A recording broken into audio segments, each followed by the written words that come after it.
Barselonada o'ynab keta olmagan ajoyib futbolchilar. Birinchi futbolchi bu Filipe Coutinho. 2018-yilda Coutinhoni Liverpooldan sotib olish klub uchun rekord bo'lgan 160 million yevroga tushgandi. Coutinho o'sha paytda Liverpoolning haqiqiy yetakchisi va klubning eng yaxshi pleymeykeri bo'lgan. Biroq u Barselonaning 4-3-3 sxemasiga moslasha olmadi. Ba'zida porlagan vaqtlari ham bo'ldi, lekin baribir Liverpooldagi darajasiga chiqa olmadi. Futbolchi o'zini ko'rsata olmagach, avval Bavariyaga, keyinchalik Aston Villaga ko'chib o'tdi va u yerda asta-sekinlik bilan ko'zdan g'oyib bo'ldi. Usmon Dembeleni sotib olish Barselona uchun 145 million yevroga tushgan edi, ammo Barselonada Dembelega omad kulib boqmadi. Fransuz juda iqtidorli edi va ba'zida to'xtatib bo'lmas formaga kirardi.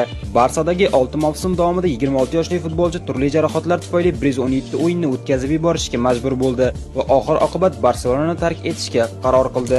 Antoine Griezmann bir qarashda o'sha paytda Yevropaning eng yaxshi futbolchilaridan biri bo'lgan. Griezmannni qo'lga kiritish ajoyib g'oyadek tuyuldi, ammo jamoaning dahshatli rejasi tufayli Griezmann unga mos kela olmadi. Fransiyalik futbolchi Atletico Madridda ajoyib formada edi va u yerda ikkinchi hujumchi sifatida ajoyib o'yin ko'rsatardi. Ammo Griezmann ham 4-3-3 sxemasiga moslasha olmadi. Griezmann turli pozitsiyalarda o'ynab ko'rdi, lekin baribir ishonchni oqlay olmadi.